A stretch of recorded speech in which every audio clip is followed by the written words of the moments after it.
믿고 순종하여. 아멘. 우리 오늘 보셔야 될 도르트 신조 11항, 12항입니다. 프린트물 참조하시면 됩니다. 11항, 12항. 제가 제목 읽고 여러분이 내용 같이 읽겠습니다. 11항. 하나님께서 회심을 일으키시는 방법. 더욱이 하나님께서 그분의 이 기쁘신 뜻을 택하신 자 안에서 이루실 때, 즉 참된 회심을 그들 안에서 역사하실 때, 하나님께서는 복음이 외적으로 그들에게 설교되도록 보살피시고 그분의 성령으로 권능 있게 그들의 총명을 밝히셔서 그들이 하나님의 성령의 일을 바르게 이해하고 분별하게 하신다. 또한 중생하게 하시는 그 영의 효력 있는 역사심으로 하나님께서는 사람의 가장 깊은 속까지 침투하여 다친 마음을 여시고 굳은 마음을 부드럽게 하시고 할례받지 못한 마음에 할례를 베푸신다. 또한 새로운 자질을 의지에 주입하셔서 죽어있는 의지를 살아있게, 악하던 의지를 선하게, 꺼려하던 의지를 자원하게, 완악하던 의지를 양순하게 하신다. 그리고 의지를 움직이시고 강하게 하셔서 그 의지가 좋은 나무처럼 선행의 열매를 맺을 수 있도록 하신다. 12항입니다. 중생은 오직 하나님의 사역. 이것이 성경에서 그토록 높이 찬양하는 중생이며 새로 지으심, 죽은 자 가운데서 부활, 살리심이라 부르는 것으로 하나님께서는 우리의 도움 없이 우리 안에서 이 역사를 행하신다. 이것은 결코 복음의 외적 부르심이나 도덕적 설득만으로 되는 것이 아니며 하나님께서 그분의 역할을 하시고 이후에 중생할지 중생하지 않을지, 회심할지 회심하지 않을지가 사람의 능력에 달려있는 방식으로 일어나는 것도 결코 아니다. 더불어 이것은 명백히 초자연적인 일이며 가장 강력하고 동시에 가장 기쁘며 기이하며 신비하며 말로 다 표현할 수 없는 사역이다. 이 사역을 행하시는 성령님의 감동으로 된 성경을 따르면 중생은 그 능력에 있어 창조나 죽은 자의 부활보다 작거나 열등하지 않다. 따라서 하나님께서 그 마음에 이런 기이한 일을 행하는 사람은 분명 틀림없이 효과적으로 중생하며 확실히 실제로 믿는다. 그리고 그렇게 새로워진 의지는 하나님께서 움직이고 영향을 미치실 뿐 아니라 하나님께서 영향을 미친 결과로 그 자체가 활동적이 된다.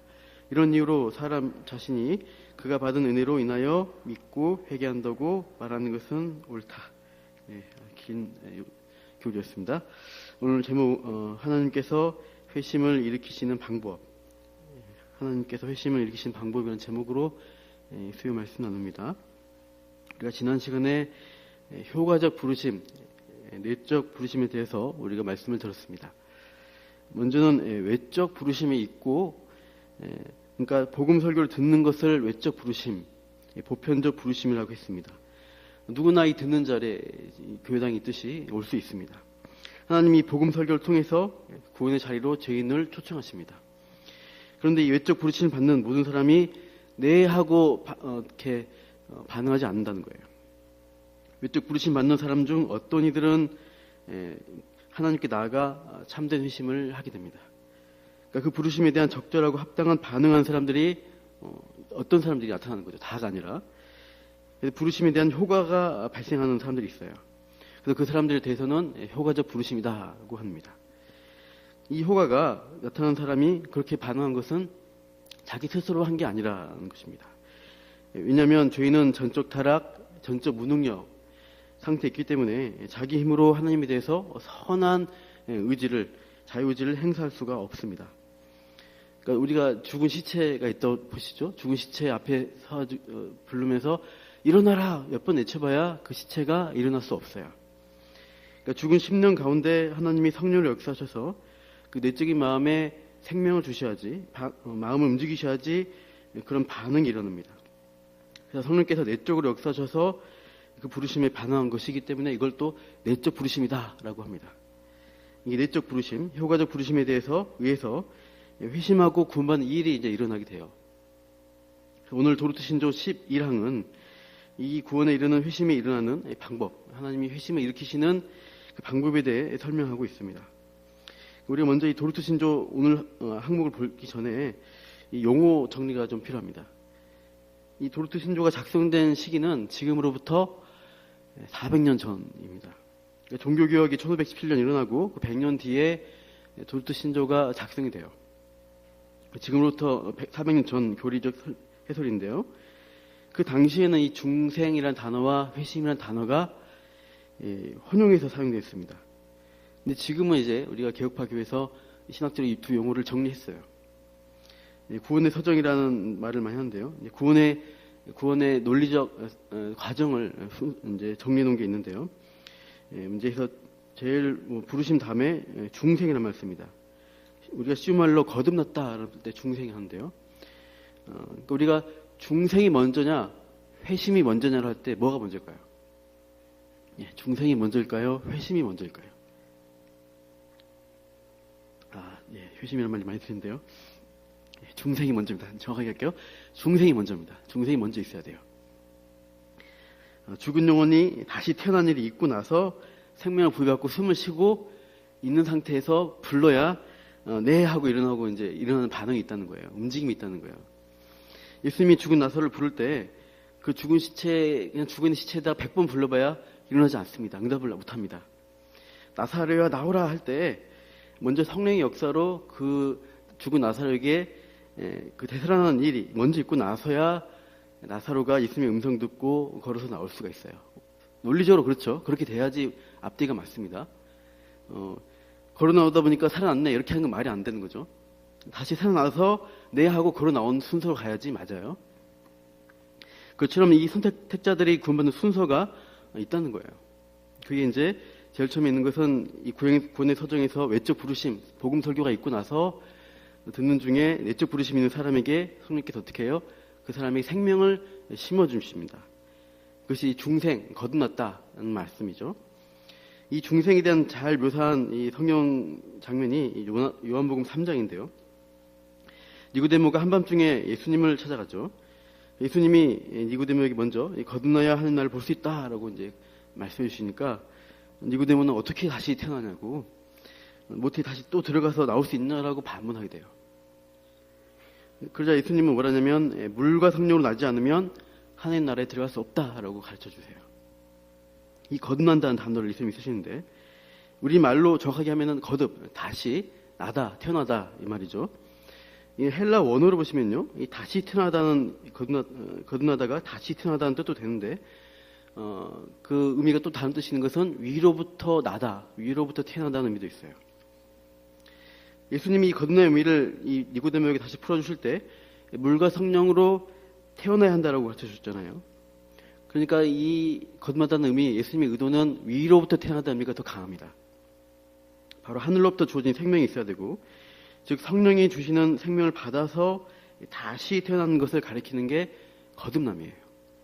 이걸 중생, 한자로 중생이라는 것이죠. 다시 두 번 다시 하는 것 중다가 태어날 생이죠. 이 중생의 뜻은 이 프린트블에 있습니다. 우리가 이제 가지고 있는 신학에서는 새 생명이 처음 심겨지는 것을 중생이다라고 하는 것이죠. 그리고 회심, 그 다음에 이제 회심의 반응이 있게 되는데, 회심은 그 중생의 생명의 씨앗이 심겨지고 그것이 이제 자라가지고 싹이 터서 눈에 보이는 거예요. 땅속에 있는 씨가 터져서 나올 때 싹을 보게 되죠. 그것처럼 발현되는 것. 근데 이 회심이라는 것은 두 가지입니다. 믿음과 회개입니다. 믿음으로 믿는 모습이 나타나고 또 회개하는 모습이 있어요. 우리가 의식할 수 있습니다. 이거는 믿음과 회개의 반응. 그러니까 우리가 이 회심이란부터 우리가 어떤 사람이 변화되고 있구나, 하나님 예수님 믿는구나, 이렇게 의식할 수 있는 단계입니다. 그 앞에 있는 내적 부르심, 그 다음에 있는 중생, 거듭남, 이 단계는 어떻게 보면 우리가 알 수 없는 무의식의 차원에서 일어나요.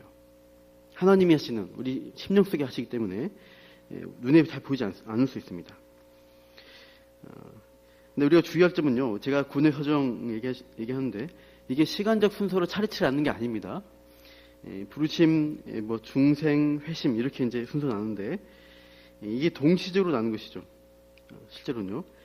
다만 설명을 하기 위해서 논리적 순서, 앞뒤 인과관계를 따져서 설명하는 것일 뿐이에요. 이렇게 차례대로 나는 것을 안다고 하면은 참 복잡해집니다. 그래서 현상적으로는 우리가 확실히 할 수 없지만 논리적 순서를 제가 설명하는 것이죠. 아무튼 우리는 지금 이 중생과 회심의 개념을 현대신학은 정리해서 가지고 있어요. 중생, 다시 태어난다는 것, 그 다음에 회심, 믿고 회개하는 모습이 있는 것. 그래서 이제 그 사람이 구원의 과정을 가는데 이 400년 전 도르트 신조를 쓸 당시에는 용어 정리가 안 돼 있었습니다. 그래서 이 11항의 제목 보시면 회심을 일으키는 방법이라고 했잖아요. 그리고 12항에서는 갑자기 중생은 하나님의 사기다라고 이렇게 회심을 했다가 중생을 했다 말이 이렇게 바뀝니다. 그래서 이 11항 회심이라는 용어 쓸 때 이 회심 용어 안에 정확하게는 중생, 이 거듭남의 의미를 포함해가지고 쓰고 있다라고 우리가 이해해야 돼요. 그 당시 정리 안 됐기 때문에 이렇게 내용을 좀 중복해서 하고 있습니다. 도르트 신조에서의 그 중생과 회심은 제가 프린트 보시면 호환적으로 사용된다. 바꿔서 사용하기도 하고 포함된 넓은 의미로 사용하는 거죠. 회심을. 그래서 거듭남을 포함한다는 거 이제 했고요.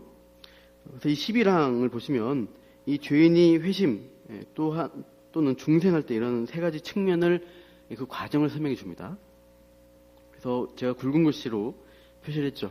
보시면 11항에 세 단어가 있습니다. 굵은 게 총명, 그 다음에 마음, 세 번째 의지가 있습니다. 총명, 마음, 의지. 그러니까 지정의, 전인격적 차원에서 존재론적 변화를 일으키는 사역이라고 하는 것이죠. 오늘 본문 로마서 6장 17절 말씀 한번 같이 읽어볼게요. 시작. 하나님께 감사리로다 너희가 본래 죄의 종이더니 너희에게 전하여 준 바 교훈의 본을 마음으로 순종하여. 새 글씨를 제가 색칠을 했는데요. 순종, 이것은 의지입니다. 앞에 있는 마음으로는 어떤 정서나 감정적인 부분이고 교훈의 본은 교훈이잖아요. 가르치는 것. 그래서 생각, 지식적인 면을 가리킵니다. 그래서 성령의 이 사역을 삼중 사역하는데요. 이 변화의 사역이요. 첫째로 성령은 사람의 지식, 생각을 영적으로 밝혀주는 사역을 하십니다. 에베소서 1장 17절 말씀 읽어보시죠. 우리 주 예수 그리스도의 하나님 영광의 아버지께서 지혜와 계시의 영을 너희에게 주사 하나님을 알게 하시고. 그래서 지혜와 계시의 영을 주셔요. 그래서 어떤 결과가 있냐면 알게 하는 거예요. 지식적 차원입니다. 하나님을 알게 되는 것. 그리고 다른 성경에서는 이것은 영적 맹인인 죄인을 눈을 떠주는 것으로, 눈을 밝혀주는 것으로 많이 묘사합니다. 오늘 우리 11항 그 앞부분 한번 읽어보겠습니다. 우리 도르트 신조 11항 시작. 더욱이 하나님께서 그분의 이 기쁘신 뜻을 택하신 자 안에서 이루실 때, 즉 참된 회심을 그들 안에서 역사하실 때 하나님께서는 복음이 외적으로 그들에게 설교되도록 보살피시고 그분의 성령으로 권능 있게 그들의 총명을 밝히셔서 그들이 하나님의 성령의 일을 바르게 이해하고 분별하게 하신다. 권능 있게 총명을 밝히세요. 그래서 이 성령 하신 일을 통해서 바르게 이해하는 것, 아는 것, 분별하는 것을 변화를 일으키십니다. 그래서 이 빛 가운데 인도하신다는 것, 밝히 알 수 있도록 하신다는 것. 이 전제의 의미는 사람들이 영적 무지, 어둠에 있다는 것을 전제로 하고 있어요. 에베소서 4장 18절 한번 읽어볼게요. 시작. 그들의 총명이 어두워지고 그들 가운데 있는 무지함과 그들의 마음이 굳어짐으로 말미암아 하나님의 생명에서 떠나 있도다. 여기서 보시면 총명이 어두워졌다고 되어 있습니다. 그래서 무지에 있고 마음은 굳어있는 상태가 죄인의 상태입니다. 총명의 빛이 없고 영적 어둠과 영적 무지함 가운데 있어서 마음도 강팍하게 굳어서 그 하나님의 생명에 반응하지 않는 굳어있는 상태를 가리킵니다. 근데 이 어둠의 상태를 또 두 가지로 나눠보면요. 외적 어둠, 내적 어둠이라고 할 수 있어요. 이 지식의 변화건데 복음을 전혀 듣지 못하는 이방인들, 이방 정교건자인 사람들, 또는 믿지 않는 무신론적인 사람들 가운데 그 사람들은 외적 어둠의 상태에 있다고 할 수 있습니다. 외적으로 복음의 빛이 전혀 비치지 않아요. 그리고 내적으로도 빛의 조명이 없는 상태입니다. 근데 우리가 이제 교회 다니고 이 복음의 설교를 듣는 사람들은 외적 어둠은 없습니다. 외적으로 분명히 복음의 빛이, 말씀이 선포되고 있어요. 그러니까 외적 부르심과 비슷해요. 이 복음의 말씀이 들려진 가운데 있다 이거죠. 그래서 외적 어둠은 거쳐 있지만 문제는 내적 어둠 가운데 있을 수가 있다는 것입니다. 이런 것이죠. 아무리 밝은 빛이 비춰진 상태에 있어도요, 그 본인이 영적으로 눈이 멀어 있다면 그 사람은 빛 가운데 있어도 캄캄합니다. 그 본인은 캄캄한 가운데 있어요. 빛을 감각할 시신경이 살아나야지 밝다라고 알 수 있어요. 복음의 빛이 비칠 때 그 빛을 보려면 먼저 그 사람에게 총명의 눈이 열려져야 합니다. 요한복음 1장 5절에서 이렇게 말씀하시죠. 빛이 어둠에 비추되 어둠이 깨닫지 못하더라. 빛이 어둠에 비치는데 어두운 가운데 있는 사람들이 깨닫지 못해요. 그 빛을 알지 못해요. 그냥 빛이 있어도 어둡다라고 하는 것이죠. 예수님이 이 땅에 오셨는데 대다수 유대인들이 상태가 내적 어둠의 상태였습니다. 분명히 예수님이 말씀을 전하시고 본인이 하나님 아들이시라는 것을 여러분 이제 말씀을 알려주시고 깨닫게 하시는데 사람들은 대다수가 들어도 깨닫지 못하고 보기는 보아도 진리가 뭔지를 알지 못해요. 이 내적 무지와 어둠이 이제 그 대다수 유대인들에게 있었는데요. 이 상태가 중립적인 상태가 아닙니다. 그러니까 사람들이 어둠 속에 할 수 없으니까 가만히 있는 상태가 아니라 이것은 이렇게 보시죠. 요한복음 3장 19절 말씀 같이 읽겠습니다. 시작. 그 정죄는 이것이니 곧 빛이 세상에 왔습니다. 여기 보시면 빛보다 어둠을 더 사랑했다 되어 있습니다. 그러니까 적극적인 반응이 있는데 빛을 거부해요. 그리고 빛보다 어둠을 더 사랑하려고 하는 어떤 경향을 가지고 있습니다. 어둠 안에서 그래서 악을 즐기는 것이죠. 타락한 자유지가 우리에게 있는 자유지는 타락한 의지라 했잖아요. 악을 행하는데 적극적입니다. 가만두면은 오토메이션, 자동으로 더 악한 일로 가는 게 더 편해요. 우리 경향이. 만약 사회적 법이나 강제력이 없다고 하면, 기회가 주어진다고 하면은 대체로 사람들은 악을 행하는데 주저하지 않습니다. 여러분 전쟁터 같은 데 보면은 사람의 목숨이 왔다 갔다 하잖아요. 총칼 들고 있는 군인이 사람 목숨의 생사탈골을 가지고 있습니다. 그 현장에서요. 그럴 때 이 규율의 사각지대, 이 군법의 눈을 피해서 얼마나 무고한 사람들을 살해하고 성폭력을 행하는지 몰라요. 역사적으로 항상 그랬습니다. 힘이 주어지면, 절대 권력이 주어지면 그렇게 행하는 모습이에요. LA 폭동이 있었죠. 이제 80년대 미국에. 그때 무전부 상태에 있을 때 얼마나 많은 가게가 박살이 나고 절도행위가 일어나는지 몰라요. 이라크 사태 때, 사담 후세인 때 무정부 상태가 됐을 때요. 그때 무슬림들은 도둑질하면 이 손을 잘라버린다 하잖아요. 그렇게 엄격한데 그 무정부 상태에 있을 때 모든 가게가 털리고 막 훔치고 도망가는 무슬림들이 그렇게 많았대요. 그러니까 이 권력이란 어떤 안전망이 있을 때 악을 행하기가 쉬워집니다. 한진그룹 사태 이것도 총수 일가라는 일종의 권력과 안전망이 있잖아요. 그러니까 그 사람들이 무서워 불의의 폭언과 폭력을 행해도 거리낌 없는 거예요. 만약 누가 제재한다 그러면 못하잖아요. 우리도 많이 그렇습니다. 나도 기회가 주어진다면 때가 되면 악을 행할 가능성이 굉장히 높아집니다. 남자들은 군대 가시면 이제 2등병, 1병 올라가다 보면 병장 가면은 꼭 그 악한 모습이 나타나게 돼요. 그래서 막 당한 대로 갚아주겠다 이러면서 괴롭히는 모습들 많이 보게 됩니다. 그러니까 이 영적 어둠 상태에 있다는 것을 우리가 알아야 했죠. 적극적으로 빛을 거부하고 악을 행하고자 하는 상태에 있어서 우리가 여기서 벗어난 유일한 방법은 하나님이 우리에게 이 악한 거부하는 상태에 빛을 먼저 비춰주셔서 빛을 볼 수 있도록 이 총명의 눈을 열어주시는 거예요. 그래야 우리가 빛이구나라고 알아요. 태초에 빛이 있으라 하시니 빛이 있었다. 이 창조의 사건이 우리 어두운 영혼의 상태에도 일어나야 합니다. 그러니까 영혼을 밝히는 이 구원의 일이 창조 사역과 같아요. 우리 12항에 있는 항목 같이 읽어보시죠. 시작. 이것은 명백히 초자연적인 일이며 가장 강력하고 동시에 가장 기쁘며 기이하며 신비하며 말로 다 표현할 수 없는 사역이다. 이 사역을 행하시는 감동으로 된 성경에 따르면 중생은 그 능력에 있어 창조나 죽은 자의 부활보다 작거나 열등하지 않다. 초자연적인 사건이라고 하셨어요. 가장 강력한 사건, 기쁘고 기이하고 신비하고 말로 표현 못하는 사역이라고 하는 것이죠.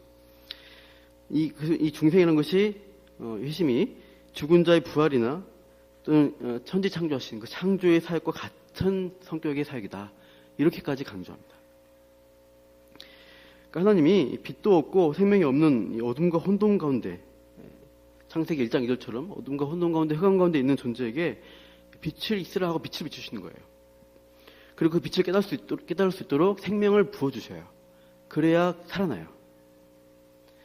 이게 창조 사건인 것이죠. 요한복음 1장에 보시면 이 복음서를 시작할 때 창조 사역으로, 창조의 묘사로 시작합니다. 태초에 말씀이 계셔서 만물을 창조하셨고 또 그 말씀 안에 생명이 있었다라고 말씀하세요. 그리고 그 말씀 하나님이신 분, 말씀 하나님께서 빛으로 이 땅에 오셔서 빛을 비추세요. 근데 사람들은 영적 어둠 가운데 있어가지고 아까 말씀했지만 깨닫지 못해요. 그분은 알아보지를 못합니다. 그러나 그 영광의 빛을 비추받고 깨달은 사람이 있는 것이죠. 사도 요한 같은 사람인데, 사도 요한은 그런 사람들이 어떻게 생겨나냐, 이것을 요한복음 1장에서 묘사합니다. 우리 1장, 요한복음 1장 12, 13절 읽으시죠. 영접하는 자, 곧 그 이름을 믿는 자들에게는 하나님의 자녀가 되는 권세를 주셨으니 이는 혈통으로나 육정으로나 사람의 뜻으로 나지 아니하고 오직 하나님께로부터 난 자들이니라. 이렇게 말씀하세요. 오직 하나님께로 난 자들이에요. 혈통, 육정, 사람의 뜻 어떤 것을 알 수가 없고 오직 위로부터, 하나님께로부터 생명을 입어서 거듭난 자들. 이게 이 구원이라는 것이 창조와 같은 초자연적 역사라고 하는 거예요. 사람이 할 수 없고 하나님이 하실 수 있는 일이죠. 그래서 여기 우리 이제 구원의 빛을 받고 비추심을 받고 중생과 구원의 은혜를 누리고 계신 분들이 계시죠. 감사해야 됩니다.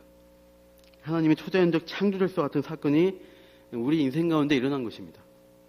옆 사람 보고 따라해 보십시다. 따라해 보시죠. 아셨나요? 옆 사람 보십시오. 앞뒤 사람. 아셨나요? 천지개벽할 일이 바로 당신에게 일어났군요. 천지개벽입니다. 이거 내 인생 가운데. 우주 가운데 우주의 중심은 나잖아요. 나 한 사람. 우주에 나 한 사람밖에 없어요. 생명은. 내 생명은. 그 나에게 이 생명, 정말 참된 영적 생명이 주어진 일이 나에게 일어난 것이다. 이것은 우주적 사건입니다. 지금도 빅뉴스들이 많이 터지죠. 오늘 보니까 미국이 이란 핵 협정에서 탈퇴하겠다 하면서 이제 좀 하면서 동시에 북한에는 국무부 장관을 급파했습니다. 그래서 북핵 문제는 어떻게 해야 할 거냐, 약간 긴장감이 조성된 그런 뉴스 상황을 봤어요. 그리고 또 하와이 쪽에 보니까 이번 주죠, 화산이 폭발해가지고 막 집이 타고 자동차가 새가 타는 모습만 보여주더라고요.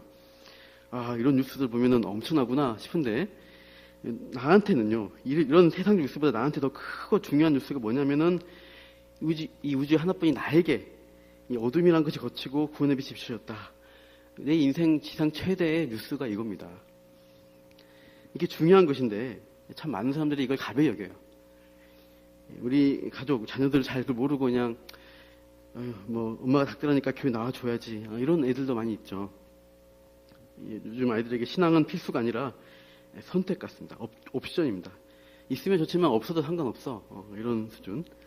적당히 나와주는 상태에 있죠. 중고등부 친구들 중에 잠이 부족하고 또 예배 말씀 별로 안 중요한 것 같아가지고 또 아예 안 오면 엄마 눈초리가 무서우니까 이제 예배 끝날 때쯤 논두렁 찍으러 나와주는 친구들이 있습니다. 근데 이게 가벼운 일이 아니에요. 그렇게 나오는 건 감사한 일인데, 더 우리가 이 일에 우리가 부모로서 더 생명을 걸고 더 목숨을 걸고 이 자녀들을 인도해야 될 것입니다. 이 빛을 깨닫지 못하는, 거듭나지 못한 사람들은 어떤 상태냐면은 여전히 혼돈과 공허와 흑암 속에서 빛이 없이 살아가는 영적 현실이에요. 본인은 자기가 그렇다는 사실을 절대 인정 안 합니다. 본인은 잘 살고 있다고 생각해요. 하나님 없이 잘 먹고 잘 산다고 확신해요. 그러나 이 성경에서는 이 창조의 빛이 비치지 않은 자들은 암흑 가운데 있고 멸망을 향해 달려간 자들이라고 하는 거예요. 비참하다는 것이죠. 여러분, 이런 말이 있습니다. 잘 들어보세요. 한 번 태어나면 두 번 죽고 두 번 태어나면 한 번 죽는다. 어떠세요? 다시 말씀할게요. 한 번 태어나면 두 번 죽고요. 두 번 태어나면 한 번 죽어요. 이해되세요? 무슨 뜻인지? 육신으로 한 번 태어난 사람, 그냥 한 번만 태어나고 그냥 살아난 사람은 죽음이 두 번 죽어요. 그 사람은 육적으로 죽은 다음에 영원한 죽음으로 또 들어가요. 요한계시록에서 이것을 불과 유황 불못을 묘사하는 둘째 사망 가운데 던져진다라고 하는 것이죠. 경고합니다. 그러나 두 번 태어난 사람이요, 육적 출생 이후에요, 다시 영적으로 거듭나는 영적 출생, 이것을 경험한 사람은 딱 한 번만 죽으면 돼요. 육신적 죽음만 있어요. 그 육신의 죽음이 죽음으로 끝나는 것이 아니라 영원한 생명으로 들어가는 관문이 됩니다. 영생이라는 최대 축복을 누리는 그 인생이 두 번 태어난 사람입니다. 거듭난 사람이죠. 이 복된 빛 가운데 살아가시는, 나아가시는 저 여러분 되기를 소망합니다. 이 중생과 회심을 일으킨 성령님이 지식에 이렇게 지식 가운데 빛으로 깨달게 하신다는 것이죠. 그리고 두 번째, 마음에도 변화를 일으키세요. 이 지식과 생각이 빛을 비추실 때 진리를 알 뿐 아니라 느끼게 됩니다. 혼인잔치 비유 보시면 왕의 종들이 손님들을 이제 초청하려고 이제 가는데요. 어떤 이는 결혼한 아내가 있다고 이렇게 하면서 못 간다 그러고, 어떤 이는 소를 샀다고 못 가겠다 그러고, 어떤 이는 밭을 샀다고 이 왕의 잔치에 못 가겠다라고 하는 것이죠. 왕이 부르는데 참 대단한 사람들입니다. 그러니까 우선 하나님이신 왕이신 하나님을 인정하지 않는 사람들이 세상적이고 더 감각적인 일에 그 마음이 끌려 있다는 거예요. 우리 마음의 본성이 그런 상태입니다. 하나님의 부르심에 관심이 없고요. 자꾸 세상적인 것에는 이렇게 매력이 가요. 마음이 끌려요. 뒤에는 이 본성상 죄와 사탄의 달콤한 유혹에 끌립니다. 그래서 하나님 말씀에 대해서는 강팍하고 굳은 마음으로 거부해요. 이 사람의 마음을 성령께서 바꾸신다는 거예요. 어떻게 바꾸시냐? 에스겔 36장 26절 읽어보시죠. 또 새 영을 너희 속에 두고 새 마음을 너에게 주되 너희 육신에서 굳은 마음을 제거하고 부드러운 마음을 줄 것이며, 새 마음을 주셔서 굳어있는 마음을 부드럽게 갈아엎어주세요. 녹여주세요. 그래서 반응할 수 있도록. 우리 오늘 도수신조 11항의 두 번째 부분 읽겠습니다. 같이요. 시작. 또한 중생하게 하시는 그 영의 효력 있는 역사하심으로 하나님께서는 사람의 가장 깊은 속까지 침투하여 다친 마음을 여시고 굳은 마음을 부드럽게 하시며 할례받지 못한 마음에 할례를 베푸신다. 이렇게 마음의 변화를 일으키신 사역을 하십니다. 그래서 하나님 말씀에 대해서 또 예수님을 볼 때 아름답고 존귀한 것으로 바라보게 하시죠. 그리고 죄에 대해서는 추하고 더러운 것으로 느끼도록 마음을 움직이십니다. 그래서 내 추악한 죄 때문에 예수님이 돌아가셔야 했다는 그 사실 앞에 우리 마음이 아파하게 되고요. 예수님이 그럼에도 우리를 위해서 돌아가신 그 사랑에 우리 마음이 역시 사랑으로 반응하는 그런 변화가 일어납니다. 그 마음의 변화를 성령께서 일으켜 주셔요. 그리고 세 번째로 성령님은 의지를 변화시키십니다. 의지를. 우리 도르토신조 3번 읽겠습니다. 또한 새로운 자질을 의지에 주입하셔서 죽어있는 의지를 살아있게, 악하던 의지를 선하게, 꺼려하던 의지를 자원하게, 완악하던 의지를 양순하게 하신다. 그리고 의지를 움직이시고 강하게 하셔서 그 의지가 좋은 나무처럼 선행의 열매를 맺을 수 있도록 하신다. 그래서 또 인간의 생각, 지적인 부분에 지식에 역사하셔서 빛을 비추시고 알게 하십니다. 하나님이 누구신지. 그리고 마음을 움직여서 예수님에 대해서 또 말씀에 대해서 끌리게 하고 사랑하도록 하십니다. 죄는 미워하게 하시고, 마지막으로 그것이 그 상태만 있는 것이 아니라 행동으로 움직이도록 의지를 변화시키세요. 의지를 통해서 움직이면서 행위를, 어떤 열매들을 보여주게 되는 것입니다. 이 세 가지 영역 순서, 지정의, 생각과 마음, 그 다음에 의지 순서로 이 변화 일들이 일어나게 하시는데요. 이 논리적 순서인데, 이 세 영역이 아담과 하와의 타락 시에 또 보입니다. 타락할 때 이런 식으로 타락했어요. 한번 우리 말씀 창세기 3장 6절 말씀 읽어볼게요. 시작. 여자가 그 나무를 본즉 먹음직도 하고 보암직도 하고 지혜롭게 할 만큼 탐스럽기도 한 나무인지라. 여자가 그 열매를 따먹고. 그죠? 여기 보시면 여자가 그 나무를 먼저 보았습니다. 눈으로 보면서 인지해요. 생각과 총명으로 보는 거예요. 보다 보니까 그 선악과 열매를 보니까 마음에서 어떤 것이 떠오르냐면 먹음직스럽고 보암직스럽고 지혜롭게 할 만큼 탐스러운 느낌이 다 올라오는 거죠. 마음에 간절한 갈망, 먹고 싶다 하는 욕망이 올라와요. 끌려요, 거기에. 그리고 이제 결국 어떻게 해요? 의지가 발동되면서 손을 들어서 열매를 따먹고 자기와 함께 있는 남편에게 주어서 그것도 먹게 하는 그 행동으로 나타납니다. 그러니까 총명과 마음과 의지, 이 세 영역이 이 타락할 때 이미 그런 타락의 영향을 받고 변질된 것을 우리가 볼 수가 있습니다. 그래서 하나님이 반대로 죄인을 중생하게 하실 때, 다시 생명을 주시고 살게 하실 때 이 새 영역이 이렇게 회복되는 거예요. 반대로 새로운 청명이 우리에게 주어지게 되고요. 우리의 마음과 정서가 그리스도에 대해서 따뜻하고 사랑스러운 마음으로 바뀌고 의지가 영향을 받아서 행동으로 움직이는 그런 모습으로 우리가 변화가 일어납니다. 이 일들을 우리 마음 가운데 성령께서 하신다는 거예요. 이 건남의 일을 위해서 성령님이 교회 설교를 통해서 또 여러 가지 말씀 가르치는 일들을 통해서 외적 부르심, 선포된 말씀을 도구로 삼습니다. 지금도 도구로 쓰시는 건데, 그러면서 내적 부르심으로 어떤 사람들에게 생명을 심으신 일을 하셔요.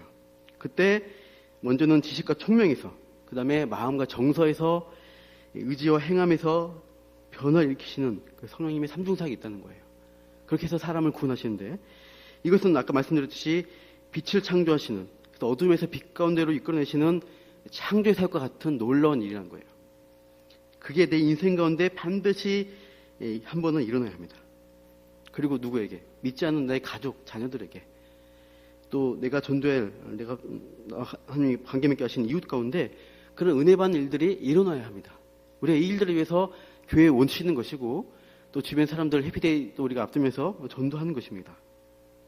이 하나님의 일들, 이 성령께서 우리 가운데 구원의 일들을, 중생, 이 회심의 일들을 일으키시는 과정을 우리가 잘 기억하시고, 참 하나님께서 얼마나 귀한 특별한 일들을 우리에게 행하셨는가 감사하시면서 또 주변 사람들에게 이 기쁜 소식을 전하는 저와 여러분 되시기를 축원합니다. 같이